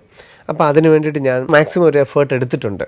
അപ്പോൾ പക്ഷേ നിർഭാഗ്യവശാൽ ഈ പറഞ്ഞതുപോലെ തന്നെ ഈ ഒരു കട്ട് ഓഫ് 24,000-നും 30,000-നും ഒക്കെ ഇടയിലായിപ്പോയി, കിട്ടിയില്ല. അപ്പോൾ ഞാൻ ഇനി എന്താണ് ചെയ്യേണ്ടതെന്ന് വിചാരിക്കുന്ന ഒരു ധാരാളം വ്യക്തികളെ നമുക്ക് കാണാനായിട്ട് സാധിക്കും. അപ്പോൾ ഇവരോട് നമുക്ക് പറയാനുള്ളത്, നമുക്ക് യഥാർത്ഥത്തിൽ ഇനി 2025 മെയ് 4-ാം തീയതിയാണ് നീറ്റിൻ്റെ യഥാർത്ഥ എക്സാം. ഈ ഒരു സമയം വരെ നമുക്ക് എങ്ങനെ നമ്മളെ ഒന്ന് കൺട്രോൾ ചെയ്യാൻ സാധിക്കുമെന്നുള്ളതാണ് നിങ്ങൾ ശ്രദ്ധിക്കേണ്ടത്. നമുക്കറിയാം നീറ്റ് സിമ്പിളാണ്. ഇനി വരാൻ പോകുന്ന നീറ്റും ഇതുപോലെ തന്നെ ഒരു ഈസി ടു മോഡറേറ്റ് ലെവൽ തന്നെ ആയിരിക്കും. ഒരിക്കലും ക്വസ്റ്റ്യൻ ടഫിലോട്ടൊന്നും പോവില്ല. അപ്പം മെയ് 4-ാം തീയതി വരെ ആരോഗ്യകരമായിട്ട് നല്ല മാനസികാവസ്ഥയോടുകൂടി നമുക്ക് എങ്ങനെയാണ് പോകാൻ സാധിക്കുന്നതെന്നുള്ളത് അവനവനൊന്ന് വിശകലനം ചെയ്യുക. നമുക്കറിയാം ഇനി കൃത്യമായിട്ട് നമുക്ക് എല്ലാം വളരെ ഡീറ്റെയിൽഡായിട്ട് പഠിക്കേണ്ട കാര്യമല്ല. പക്ഷേ എല്ലാ തിയറിയിലൂടെയും കടന്നു പോകണം, എല്ലാ പരീക്ഷകളിലൂടെയും കടന്നു പോകണം, ജനുവരി ഫെബ്രുവരി മോഡൽ എക്സാമുകളിലൂടെ കടന്നു പോകണം, 2025 പുതിയ കുട്ടികളെ ഫേസ് ചെയ്യണം. അപ്പം വളരെ നല്ല രീതിയിൽ നമുക്ക് വർക്ക് ചെയ്യാനുള്ള സമയം ഇപ്പോൾ ഉണ്ട്. ഇതിൽ ഞാൻ വർക്ക് ചെയ്യും, അതല്ലാതെ ഞാൻ ടെൻഷനിലോട്ട് പോവില്ല. കാരണം ഇപ്പം നമ്മൾ നേരിട്ട് അങ്ങോട്ട് റിപ്പീറ്റ് ചെയ്യാനായിട്ട് അല്ലെങ്കിൽ റിപ്പീറ്റ് ചെയ്യാനായിട്ട് അല്ലെങ്കിൽ സൂപ്പർ റിപ്പീറ്റ് ചെയ്യാൻ ചേർന്ന് കഴിഞ്ഞാലും ഡിസംബർ വരെ നമുക്ക് നല്ല മാർക്കുകൾ കിട്ടിക്കൊണ്ടിരിക്കും. ജനുവരി മുതലാണ് നമ്മൾ പയ്യെ ടെൻഷനിലോട്ട് പോകുന്നൊരു സമയം കാണുന്നത്. കാരണം ഗ്രൂപ്പായിട്ട് നമ്മൾ പരീക്ഷ എഴുതുന്നു, കൂടുതൽ ടോപ്പിക്കുകളായിട്ട് പരീക്ഷ എഴുതുന്നൊക്കെ വരുമ്പോൾ അനാവശ്യമായ ടെൻഷൻ നമ്മൾ വിളിച്ചു വരുത്തും. അവിടെ നമ്മൾ മാർക്കുകൾ അല്പം കുറയുകയും നമ്മൾ ഈ ഓവർ ആങ്സൈറ്റിയിലോട്ട് പോവുകയും ചെയ്യുന്നത് കണ്ടിട്ടുണ്ട്. ഇത് ഉണ്ടാവില്ല എൻ്റെ ജീവിതത്തിൽ. കാരണം എങ്ങനെയാണ് പരീക്ഷ എഴുതേണ്ടത്, എങ്ങനെയാണ് പഠിക്കേണ്ടത്, എങ്ങനെയാണ് ഇതിൻ്റെ സിസ്റ്റം എന്നുള്ളതിനെക്കുറിച്ച് വ്യക്തമായിട്ട് മനസ്സിലാക്കിയവരാണ് ഈ ഒരു കാറ്റഗറിയിൽപ്പെട്ടവർ. തിയറി വളരെ നന്നായിട്ട് പഠിച്ചാണ്, അതുകൊണ്ടാണല്ലോ ഇത്രയും നല്ല മാർക്ക് കിട്ടിയത്. പരീക്ഷ വളരെ നന്നായിട്ട് മോഡൽ എക്സാം എഴുതിയവരാണ്, അതുകൊണ്ടാണല്ലോ ഇത്ര നല്ല മാർക്ക് കിട്ടിയത്. അപ്പം വളരെ നല്ല രീതിയിൽ കാര്യങ്ങളെ ഗ്രഹിച്ചവരാണെങ്കിൽ ഇനിയുള്ള മെയ് 4 വരെയുള്ള യാത്രയിൽ എങ്ങനെയാണ് നമ്മൾക്ക് മുമ്പോട്ട് പോകേണ്ടത്, ആ മെയ് 4-ാം തീയതി എന്ന് പറയുന്ന ആ ഒരു ദിവസം എങ്ങനെയാണ് ഞാൻ എന്നെ തന്നെ കൺട്രോൾ ചെയ്യേണ്ടത്, ഏറ്റവും ആരോഗ്യകരമായ രീതിയിൽ ഏറ്റവും നല്ല കോൺഫിഡൻറ്റോടുകൂടി പരീക്ഷ എഴുതേണ്ടെന്ന് തിരിച്ചറിഞ്ഞവരാണെങ്കിൽ ധൈര്യമായിട്ട് റിപ്പീറ്റോ സൂപ്പർ റിപ്പീറ്റോ 5-ാമത്തെ റിപ്പീറ്റോ ചെയ്ത് നിങ്ങൾക്ക് നീറ്റ് 2025 സമീപിക്കാം. യാതൊരു കുഴപ്പവുമില്ല. ഇഷ്ടംപോലെ വിദ്യാർത്ഥികൾ എത്ര പേരെ വേണേൽ നമുക്ക് കാണിക്കാനായിട്ട് സാധിക്കും. കാരണം കഴിഞ്ഞ ജനുവരിയിൽ എന്തായിരുന്നു ഞാൻ, കഴിഞ്ഞ ഫെബ്രുവരി ഏപ്രിൽ മാർച്ചിലൊക്കെ മോഡൽ എക്സാമുകളും മോഡലിൻ്റെ റാങ്കുകളും മാർക്കുകളും പല രീതിയിലൊക്കെ വന്നപ്പോഴും എന്തായിരുന്നു എൻ്റെ മാനസികാവസ്ഥ എന്നൊക്കെ അവനവനെ ഒന്ന് വിലയിരുത്താൻ സാധിച്ചാൽ, ഇതിനെല്ലാം അപ്പുറത്ത് മെയ് 4-ാം തീയതി ആ നീറ്റിൻ്റെ എക്സാം ഹാളിൽ എനിക്ക് എങ്ങനെ പെരുമാറാൻ സാധിക്കും എന്നുള്ളത് തിരിച്ചറിയാൻ സാധിച്ചാൽ, അങ്ങനെയുള്ളവരാണ് ഏറ്റവും കൂടുതൽ വിജയിച്ചിരിക്കുന്നതെന്നും നീറ്റ് 2024 നമുക്ക് കാണിച്ചു തരുന്നുണ്ട്. കാരണം ആ ഒരു ദിവസത്തെ പെർഫോമൻസ്, ആ ഒരു ദിവസത്തെ ആ എക്സാം ഹാളിൽ നമ്മൾ പെരുമാറേണ്ടത് എങ്ങനെയാണ്, ഒരു ക്വസ്റ്റ്യൻ വരുമ്പോൾ ഒരു ക്വസ്റ്റ്യൻ ഈ 200 ചോദ്യങ്ങളിലൂടെ എങ്ങനെയൊക്കെ നമ്മൾ കടന്നു പോകണം എന്നുള്ളതിനെക്കുറിച്ചൊക്കെ വ്യക്തമായ ധാരണയുണ്ടെങ്കിൽ നേരിട്ട് മറ്റൊരു കോഴ്സിനും ചേരാതെ നീറ്റ് 2025 നമുക്ക് സമീപിക്കാം. അതിൽ ഒട്ടും ആശങ്കപ്പെടേണ്ടതില്ല. 100% നിങ്ങൾ വിജയിച്ചിരിക്കും. പക്ഷേ ഇവിടെ എവിടെയാണ് അപകടം? ഞാൻ മുമ്പ് പറഞ്ഞെടുത്ത് ജനുവരി ഫെബ്രുവരി മാർച്ച് മാസങ്ങളിലൂടെ കടന്നു പോകുമ്പോൾ നമ്മൾ സാധാരണ ടെൻഷനിലോട്ട് പോകുന്ന കണ്ടിട്ടുണ്ട്. ഒരു കാരണവുമില്ലാതെ ഓവർ ആങ്സൈറ്റിയിലോട്ട് പോകും. കാരണം ഫുൾ മോഡലുകൾ വരുമ്പം 2025 പരീക്ഷ എഴുതേണ്ട എല്ലാവരും ഒരുമിച്ച് പരീക്ഷ എഴുതും. ക്രമേണ ചിലപ്പോൾ നമുക്ക് റാങ്ക് അല്പം ചിലപ്പോൾ കുറഞ്ഞേക്കാം. പക്ഷേ അപ്പം നമ്മൾ റാങ്ക് കുറഞ്ഞു പോകുമ്പോഴത്തേക്കും നമ്മൾ ആദിയാവും. കാരണം ഇനി എങ്ങനെ നമ്മൾ നമ്മുടെ അച്ഛനെയും അമ്മയും മുഖത്ത് നോക്കും, ഈ സമൂഹത്തെ നമ്മൾ എങ്ങനെ വിലയിരുത്തും, ഈ സമൂഹം നമ്മളെ എങ്ങനെ വിലയിരുത്തും, ഇനി ഞാൻ എന്തിന് പഠിക്കാൻ പോകും, ഞാൻ ഇത്ര വർഷം കഷ്ടപ്പെട്ടത് വെറുതെ ആയില്ലേ. ഇങ്ങനെ പോകുന്നവരാണെങ്കിൽ ഏതെങ്കിലും ഒരു കോഴ്സിന് ചേരുക. ഇപ്പം നമുക്ക് അഗ്രികൾച്ചർ കിട്ടും, ആയുർവേദം കിട്ടും, ഹോമിയോ കിട്ടും, ഈ ഡിഗ്രി കിട്ടും, എൻജിനീയറിങ്ങിന് കിട്ടും, നേഴ്സിങ്ങിന് കിട്ടും. ഏതെങ്കിലും ഒരു പ്രോഗ്രാമിന് ചേരുക. BDS ചേരരുത്. BDS അടുത്ത വർഷം MBBS ആണ് ആഗ്രഹിക്കുന്നതെങ്കിൽ BDS ചേർന്ന് കഴിഞ്ഞാൽ നമ്മൾ ലിക്വിഡേഷൻ ഡാമേജ് പരിധിയിൽപ്പെടും. അടുത്ത വർഷം നമുക്ക് MBBS സീറ്റ് കിട്ടിയാലും നമ്മൾ 5 ലക്ഷം രൂപ എൻട്രൻസ് കമ്മീഷണർക്കും ബാക്കി ആ കോളേജിലെ ബാക്കി അടയ്ക്കേണ്ട തുകയും അടച്ചാൽ മാത്രമേ നമുക്ക് നീറ്റ് 2025 TC തരുള്ളൂ. BDS ചേരണ്ട എന്നല്ല പറഞ്ഞ്, BDS ചേർന്നാൽ നമ്മൾ ലിക്വിഡേഷൻ ഡാമേജിൻ്റെ പരിധിയിൽ വരും എന്ന് മാത്രമേ ഉള്ളൂ. അവിടെ നമുക്ക് TC കിട്ടും, പക്ഷേ നമ്മൾ 5 ലക്ഷം രൂപ അടയ്ക്കേണ്ടതായിട്ട് വരും. എന്നാൽ അതല്ലാതെ ബാക്കി ഏത് കോഴ്സുകളും അലൈഡ് കോഴ്സുകൾക്ക് ചേർന്നാൽ 75,000 രൂപ മാത്രമേ ലിക്വിഡേഷൻ ഡാമേജ് ഉള്ളൂ. നമുക്ക് അത് കൊടുത്തുകൊണ്ട് 2025 നമുക്ക് പരീക്ഷ എഴുതാൻ പറ്റും. അങ്ങനെ ടെൻഷൻ, ഓവർ ആങ്സൈറ്റി അല്ലെങ്കിൽ നമുക്കൊരു പേടിയുണ്ട് 2025 കുറിച്ചെന്നുണ്ടെങ്കിൽ ഏതെങ്കിലും ഒരു കോഴ്സിന് ചേർന്ന് നിന്നുകൊണ്ട്, കാരണം തീരെ നന്നായിട്ട് പഠിച്ചവരാണല്ലോ നമ്മൾ, ഇനി നമുക്ക് ചെയ്യേണ്ടത് എന്താണ്? നന്നായിട്ട് പ്രാക്ടീസ് ചെയ്യുക എന്നുള്ളതാണ്. അപ്പം നമുക്ക് നമ്മുടെ ടെസ്റ്റ് സീരീസ്, ബുർലിൻ ടെസ്റ്റ് സീരീസ് ഉണ്ട്, നമ്മൾ റിസൾട്ട് നോക്കിക്കോളൂ. ബുർലിൻ ടെസ്റ്റ് സീരീസിലൂടെ കഴിഞ്ഞ വർഷങ്ങളിലെല്ലാം 2ാം റാങ്ക് ഉൾപ്പെടെ ആദ്യത്തെ എയിംസിൽ പഠിക്കുന്നവർ എത്ര പേരാണ്? ഈ വർഷവും മതിയല്ലോ. ടെസ്റ്റ് സീരീസ് മാത്രമാണ് അവർ പഠിച്ചത്, കാരണം അവർ ഓൾറെഡി പ്രിപ്പയർഡ് ആയിരുന്നു. എന്നിട്ട് ടെസ്റ്റ് സീരീസും കൂടെ എടുത്തിട്ട് നിങ്ങൾക്ക് ഓൾ ഇന്ത്യ റാങ്ക് 50-നകത്ത് വന്നവർ, കേരള മെഡിക്കൽ റാങ്ക് ആദ്യത്തെ 10-നകത്ത് വന്നവർ എത്ര പേരെ വേണമെങ്കിലും നമുക്ക് കാണിച്ചു തരാൻ സാധിക്കും. അവർ എങ്ങനെയാണ് ഈ ഒരു വരുന്ന 6 മാസത്തെ കൈകാര്യം ചെയ്യേണ്ടതെന്ന് പഠിച്ചതാണ്. മറ്റൊരു പ്രോഗ്രാമിന് ചേർന്ന് നിന്നിട്ട് അതോടൊപ്പം തന്നെ ടെസ്റ്റ് സീരീസുകൾ, ലേണിംഗ് ആപ്പ്, മോഡൽ എക്സാമുകളൊക്കെ ആയിട്ട് തന്നെ നീറ്റിനെ സമീപിച്ചതാണ്. അതാണ് ടെൻഷൻ അല്ലെങ്കിൽ ഓവർ ആങ്സൈറ്റി ഒഴിവാക്കിക്കൊണ്ട് 2025 നേരിടാനുള്ള രീതി. നമ്മൾ ടെൻഷൻ അങ്ങനെ പോകുന്നവരാണെങ്കിൽ, അതാണ് നമ്മുടെ ക്യാരക്ടറെങ്കിൽ, നമുക്ക് ആ ക്യാരക്ടറിനെ, നമ്മുടെ സ്വഭാവത്തെ ഒരിക്കലും മാറ്റാനാവില്ല, ഒരു പരിധിവരെ മാറ്റാനാവില്ല. പകരം അതിനെ നമ്മുടെ രീതിയിൽ മാറ്റിയെടുക്കുക എന്നുള്ളതാണ്. ടെൻഷനുള്ള ആളാണെങ്കിൽ ഞാൻ ടെൻഷനുള്ള ആളാണ്, അതിന് അങ്ങനെയുള്ളവരെന്താണ് ചെയ്യേണ്ടതെന്ന് നോക്കിയിട്ട് ഒന്ന് കണ്ടാൽ നീറ്റ് 2024 അങ്ങനെ വിജയിച്ചവരാണ് 65% പേരും. കാരണം നമുക്ക് അറിയാം ഇതൊരു ഈസി ടു മോഡറേറ്റ് ലെവലാണ് എന്നുള്ളതിനെ നിങ്ങൾക്ക് കാണാനായിട്ട് സാധിക്കും. അപ്പോൾ ആ രീതിയിൽ നിങ്ങൾ തയ്യാറെടുക്കുക. നിങ്ങൾക്ക് ഒരല്പം ഒരു 5 മാർക്കിൻ്റെ കാര്യം കൊണ്ട് നിങ്ങളുടെ ജീവിതത്തിൽ വലിയ മാറ്റങ്ങൾ വരികയോ നിങ്ങളുടെ സ്വപ്നത്തിന് മാറ്റം വരികയോ ഒന്നും ചെയ്യില്ല. നിങ്ങളുടെ ലക്ഷ്യം ഉറച്ചതാണെങ്കിൽ ഒരു ഡിസ്ട്രാക്ഷനും ഉണ്ടാവില്ല. ധൈര്യമായിട്ട് മുന്നേറാം. പലവിധ മാർഗങ്ങളുണ്ട്. അതിൽ മറ്റൊരു കോഴ്സിന് ചേർന്ന് നിന്നുകൊണ്ട് ചെയ്യുന്നതും തീർച്ചയായിട്ടും വിജയിക്കാനുള്ളൊരു മന്ത്രം തന്നെയാണ്.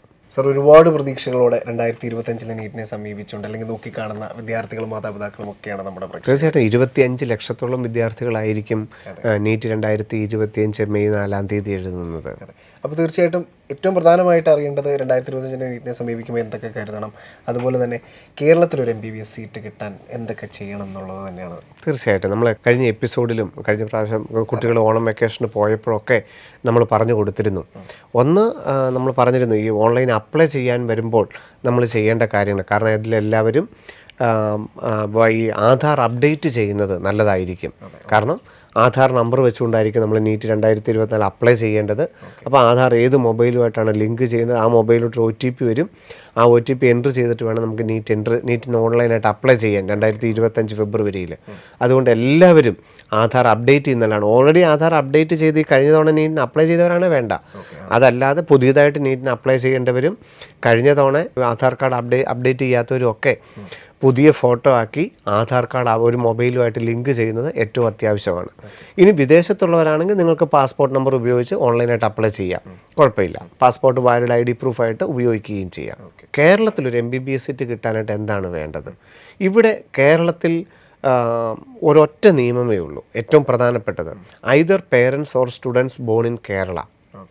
അച്ഛനോ അമ്മയോ കുട്ടിയോ കേരളത്തിൽ ജനിച്ചതാണെന്ന് തെളിയിക്കുന്ന രേഖ ഇതുണ്ട് എന്നുണ്ടെങ്കിൽ ഈ ലോകത്തിൽ എവിടെയുള്ള വ്യക്തിയും ആയിക്കോട്ടെ, either parents or student born in Kerala, അയാൾ തമിഴ്നാട്ടുകാരനായിരിക്കാം, ഡൽഹിക്കാരനായിരിക്കാം, ഇപ്പോൾ ജീവിച്ച് 30 വർഷവും സൗദി അറേബ്യയിലായിരിക്കാം, ദുബായിലായിരിക്കാം, അമേരിക്കയിലായിരിക്കാം, UK എന്തുമാവട്ടെ, either parents or student born in Kerala, ഈ 3 പേരിൽ ഒരാളെങ്കിലും കേരളത്തിൽ ജനിച്ചിട്ടുണ്ടെങ്കിൽ കേരളത്തിലെ 100% സീറ്റുകൾക്കും, ഗവൺമെൻറ് MBBS സീറ്റുകൾക്കും, സെൽഫ് ഫിനാൻസിങ് MBBS സീറ്റുകൾക്കും, ഡീംഡ് സീറ്റുകൾക്കും, ഏത് സീറ്റിനും അയാൾ അർഹനാണ്. കേരളത്തിൽ പഠിക്കണമെന്ന് നിർബന്ധമില്ല, കേരളത്തിൽ ജീവിക്കണം നിർബന്ധമില്ല. പക്ഷേ ഈ മൂന്നിൽ ഈ കാര്യത്തിൽ ഒരാളെങ്കിലും കേരളത്തിൽ ജനിച്ചിട്ടുണ്ടെങ്കിൽ മതിയാകും. ഇനി 3 പേരും കേരളത്തിൽ ജനിച്ചിട്ടില്ല എങ്കിൽ അപ്പോൾ സ്വാഭാവികമായിട്ടും നമുക്ക് കേരളത്തിന് അപ്ലൈ ചെയ്യുമ്പോൾ ഈ കേരളത്തിൽ ജനിച്ചു എന്നുള്ള പ്രൂഫായിരിക്കുമല്ലോ കാണിക്കേണ്ടതായിട്ട് വരുന്നത്. കുട്ടി കേരളത്തിൽ ജനിച്ചാണെങ്കിൽ കുട്ടിയുടെ ബർത്ത് സർട്ടിഫിക്കറ്റ് മതി നമുക്ക് കേരളത്തിൽ അപ്ലൈ ചെയ്യാനായിട്ട്. അല്ലെങ്കിൽ അച്ഛനോ അമ്മയോ കേരളത്തിൽ ജനിച്ചെന്നുള്ള പ്രൂഫ് അവരുടെ 10ാം ക്ലാസ്സോ അവരുടെ പാസ്പോർട്ടോ ഉണ്ടായാൽ മതിയാകും. ഇനി ഇതൊന്നും അല്ലെന്നെങ്കിൽ നമുക്ക് വില്ലേജ് ഓഫീസിൽ നിന്ന് എഴുതി മേടിക്കാം അച്ഛനോ അമ്മയോ കുട്ടിയോ ആരാണ് കേരളത്തിൽ ജനിച്ചതെന്നുള്ളത്. അത് 2025 മാർച്ചിൽ നമുക്ക് ആ ഒരു പ്രൂഫ് നമ്മുടെ കയ്യിലുണ്ടെങ്കിൽ കേരളത്തിന് അപ്ലൈ ചെയ്യാം. അച്ഛനും അമ്മയും കുട്ടിയും കേരളത്തിൽ ജനിച്ചിട്ടില്ലെങ്കിൽ 8ാം ക്ലാസ് മുതൽ 12ാം ക്ലാസ് വരെ കേരളത്തിൽ പഠിച്ചിട്ടുണ്ടെങ്കിലും നമുക്ക് ഇവിടുത്തെ ഗവൺമെൻറ് സീറ്റുകൾക്കും സെൽഫ് ഫിനാൻസിങ് സീറ്റുകൾക്കും അപ്ലൈ ചെയ്യാം. കമ്മ്യൂണിറ്റി റിസർവേഷൻ കിട്ടുകയില്ലെന്ന് മാത്രം. നാം ആദ്യം പറഞ്ഞ കാറ്റഗറിക്കാർക്ക് മാത്രമേ കമ്മ്യൂണിറ്റി റിസർവേഷൻ ഉൾപ്പെടെയുള്ള 100% സീറ്റുകളും കിട്ടുകയുള്ളൂ. Either parents or student born in Kerala അവർക്ക് കമ്മ്യൂണിറ്റി റിസർവേഷനും കിട്ടും. 3 പേരും കേരളത്തിൽ ജനിച്ചിട്ടില്ല 8 മുതൽ 12 വരെ കേരളത്തിൽ പഠിച്ചിട്ടുണ്ടെന്നുണ്ടെങ്കിൽ മാത്രം കമ്മ്യൂണിറ്റി റിസർവേഷൻ കിട്ടില്ല. ഈഴവയായിരിക്കാം, മുസ്ലിം ആയിരിക്കാം, ബാക്ക്വേർഡ് ഹിന്ദു ആയിരിക്കാം, SC ആയിരിക്കാം, ST ആയിരിക്കും, പക്ഷേ ആ റിസർവേഷൻ കിട്ടില്ല. ഓപ്പൺ കാറ്റഗറിയിലുള്ള ഗവൺമെൻറ് സീറ്റും കിട്ടും, സെൽഫ് ഫിനാൻസിങ് സീറ്റുകൾക്കും അർഹതയുണ്ടായിരിക്കും. അത് മാർച്ച് മാസത്തിൽ ആ പ്രിൻസിപ്പളുടെ കയ്യിൽ നിന്ന് 8 മുതൽ 12 വരെ പഠിച്ചു എന്നുള്ള സർട്ടിഫിക്കറ്റ് ഒപ്പിട്ട് മേടിച്ചാൽ മതിയാകും. 2024 നീറ്റ് എൻട്രൻസ് എക്സാമുമായി ബന്ധപ്പെട്ട ഏറ്റവും പ്രധാനപ്പെട്ട കാര്യങ്ങളാണ് ശിവൻ സാർ ഈ ഒരു എപ്പിസോഡിൻ്റെ ആദ്യം പറഞ്ഞു തുടങ്ങിയത്. എടുത്തു പറയട്ടെ, 2025 നീറ്റിനെ സമീപിക്കുന്ന വിദ്യാർത്ഥികളും മാതാപിതാക്കളും ഏറ്റവും പ്രധാനമായി അറിഞ്ഞിരിക്കേണ്ടതും ഈ വിവരങ്ങൾ തന്നെയാണ്. അതോടൊപ്പം ഈ ഒരു പ്രോഗ്രാമിൻ്റെ ഏറ്റവും അവസാന ഭാഗമായപ്പോൾ 2025 നീറ്റ് എൻട്രൻസ് എക്സാം എഴുതാൻ പോകുന്ന വിദ്യാർത്ഥികൾ, അല്ലെങ്കിൽ ഇപ്പോൾ 2024 എൻട്രൻസ് എക്സാം എഴുതിയപ്പോൾ ചെറിയൊരു റാങ്കിൻ്റെ വേരിയേഷൻസിലൊക്കെ സീറ്റ് നഷ്ടമായ വിദ്യാർത്ഥികളൊക്കെ എന്ത് ചെയ്യണം, അവർ പ്രതീക്ഷയോടെ എങ്ങനെയാണ് 2025 നീറ്റിനെ സമീപിക്കേണ്ടത് എന്നൊക്കെ വളരെ കൃത്യമായി ശിവൻ സാർ പറഞ്ഞു. അപ്പോൾ തീരുമാനം എന്തൊക്കെയാണെങ്കിലും നമ്മുടെ വിദ്യാർത്ഥികളുടെയും മാതാപിതാക്കളുടേതുമാണ്. ശിവൻ സാറ് പറഞ്ഞ പോലെ ഒരു ശുഭാപ്തി വിശ്വാസം, ആത്മവിശ്വാസം, നിങ്ങൾക്ക് നിങ്ങളെ തന്നെ തിരുത്തി എന്ത് ചെയ്യണമെന്നുള്ളൊരു തീരുമാനം എടുക്കാനുള്ള ഒരു അവസരമാണിത്. അപ്പോൾ തീർച്ചയായിട്ടും അത് ഏറ്റവും ആത്മാർത്ഥതയോടുകൂടി തന്നെ ചെയ്യുക എന്നുള്ളതാണ്. തീർച്ചയായിട്ടും. കാരണം അവിടെ നമ്മൾ പറയുമ്പം ഇപ്പം ടെൻഷനുള്ള ഒരാളാണ്, നമ്മൾ നല്ല ഓവർ ടെൻഷനുള്ള നല്ല ഓവർ ആങ്സൈറ്റി ഉള്ള ഒരാളാണെന്നുണ്ടെങ്കിൽ നാളെ മുതൽ ഞാൻ ആ ടെൻഷനെല്ലാം മാറ്റാമെന്ന് വിചാരിച്ച് നമ്മൾ ഒരിക്കലും ഇതിനെ സമീപിക്കരുത്. ആ ടെൻഷനോടുകൂടി തന്നെ ഞാൻ ഏറ്റവും നല്ല രീതിയിൽ എങ്ങനെ തയ്യാറെടുക്കാം എന്നുള്ളത് ചിന്തിച്ച് അതിന് ആനുപാതികമായിട്ട് വേണം നമ്മൾ കാര്യങ്ങളെ നോക്കിക്കാണാനായിട്ട്. അതെ. അപ്പോൾ ശിവൻ സാർ പറഞ്ഞത് നിങ്ങളുടെ ലക്ഷ്യമുറച്ചതാണെങ്കിൽ നിങ്ങൾക്ക് ഒരു കൃത്യമായ മാർഗങ്ങളുണ്ട്, നിരവധി മാർഗങ്ങളുണ്ട്. അതിൽ ഏത് മാർഗത്തെ തിരഞ്ഞെടുക്കണം എന്നുള്ളത് നിങ്ങളുടെ തന്നെ തീരുമാനമാണ്. അപ്പോൾ ഞങ്ങളെ കേട്ടുകൊണ്ടിരുന്ന ഒരുപാട് വിദ്യാർത്ഥികളും മാതാപിതാക്കളുമുണ്ട്. തീർച്ചയായും നിങ്ങൾ ചെയ്യേണ്ടത്, നിങ്ങളുടെ അറിവിൽ ഒരുപാട് വിദ്യാർത്ഥികളും മാതാപിതാക്കളുമുണ്ട് ശിവൻ സാറ് പറഞ്ഞ ഈ ഒരു കാര്യങ്ങളിലൂടെയൊക്കെ, അല്ലെങ്കിൽ ഈ ഒരു ഇൻഫർമേഷൻസ് ഒക്കെ അറിയാൻ ആഗ്രഹിക്കുന്നവർ.